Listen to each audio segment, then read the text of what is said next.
The strategy that we'll cover in this video will outline the most common risks that retirees face and what we as retirement advisors do to help insulate you and reduce or eliminate those risks altogether.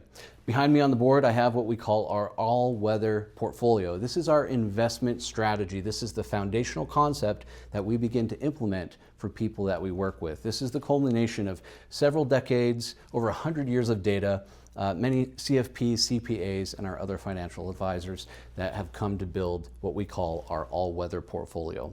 We like to say we help people plan for life's longest vacation, which is retirement, and your retirement should be as low stress as possible. So let's talk about the risks that we will all face in retirement, the major common ones here.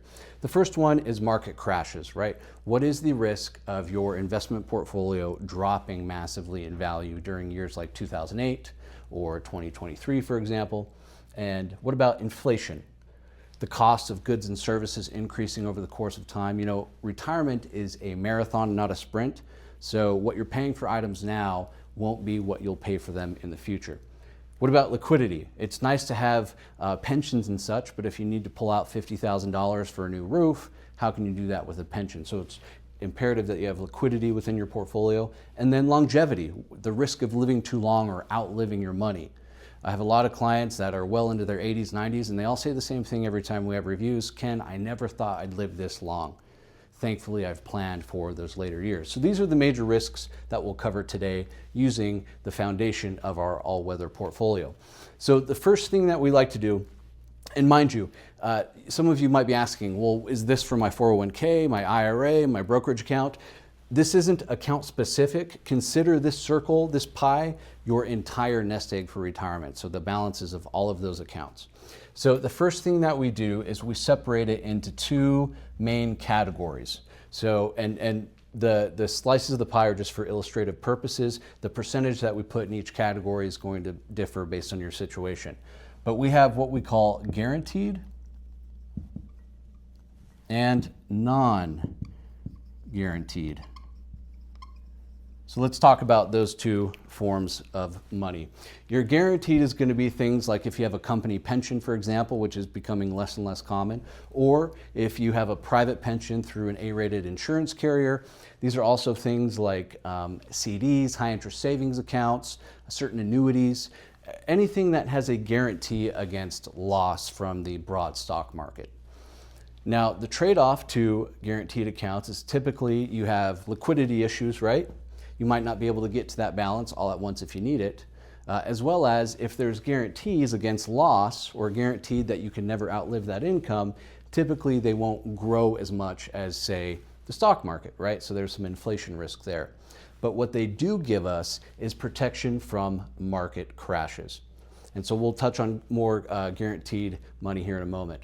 The non-guaranteed side is going to be, of course, everything that is non-guaranteed. These are things like common stock in the stock market, bonds, anything wrapped up in mutual funds, real estate investment trusts, private equity, private credit, structured notes, you name it. And so we have non-guaranteed and guaranteed. So the benefits, again, of the guaranteed are no losses or guaranteed income. Now, the trade-off to that is you may be exposed to inflation risk, because it's not going to grow as much over the course of time, and liquidity risk. So we want protection from market crashes, but then what else do we need? Well, the non-guaranteed side, I'm going to separate into two broad categories. I'll use a blue dotted line here. And the two main categories within the non-guaranteed are going to be your growth investments and your income investments. So the reason why both are imperative is as follows. The growth investments are going to be things, for example, Amazon stock, right? I'm not saying buy that stock. This is just an example. Amazon stock is a growth stock that is designed to grow in value over the course of time. Historically, it has done that, and it has massively outpaced inflation. However, it doesn't pay a dividend, and it will fluctuate up and down in value. But we need growth to combat inflation. And so if we have a slice of your overall portfolio invested in growth investments such as Amazon, for example, those are the types of things that will help you overall outpace inflation. However, it is exposed to market crashes. So what else do we do? Well, During market crashes, you still need to live your life, pay your bills, go on vacation, right? It's retirement. It's the longest vacation of your life. So we want consistent income investments. These are things you've probably owned them, you've heard of them, dividend stocks, right? Now there's thousands of dividend stocks out there, but there's roughly 70 that meet our criteria and end up in portfolios that we manage. So these are companies that are dividend stocks, companies that have not only paid a dividend consistently for decades, but also increased that dividend annually, consecutively for decades. So that's really important because years like 2008 or even 2020, right, when the world temporarily shut down, a lot of traditional dividend stocks cut their dividend, lowered their dividend, paused their dividend, and some of them still haven't paid a dividend to this day in 2026. And so that's why when we pick dividend stocks for income, we want to make sure that they meet those quality standards. So those are called dividend aristocrats. We also have things such as structured notes. We go to large banks on an institutional level. We're able to buy high interest bearing structured notes as well that we can use for your income.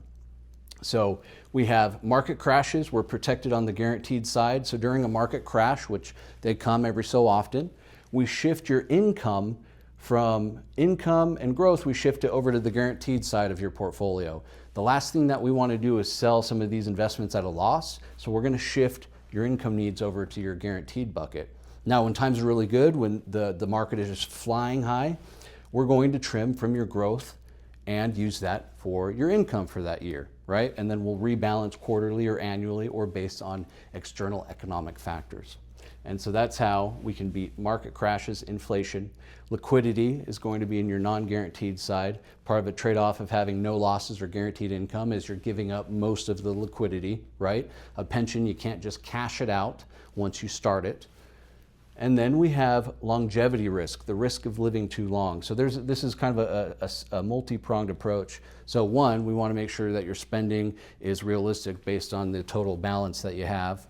But also we want to make sure that if you don't have a company pension, or for the federal employees, if you don't have the TSP, so if you're a non-federal employee and you don't have a company pension, we want to make sure that you have some sort of private pension through an A-rated insurance carrier. Typically there's no fee. Some that do have a fee, they have a few extra bells and whistles. But that's what we do to make sure that you'll never be able to fully outlive your portfolio. So we don't want to rely fully on Social Security or any other benefit such as that. We want to make sure that we have a private pension in there. And so when you match all of these beautiful instruments together, that gives us the best chance to weather the storm in all market cycles.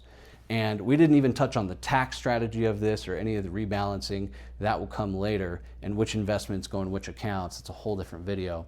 But I hope this gave you some insight on how we begin to invest for someone who is entering retirement. Now, if you'd like to dig a little bit deeper in our planning process, you can visit we have a landing page that has all sorts of free downloads. This is the retirement income checklist. You can download this for free at rrm.vegas. That's rrm.vegas. Download this for free and start going through this process yourself, and let us know if you need help.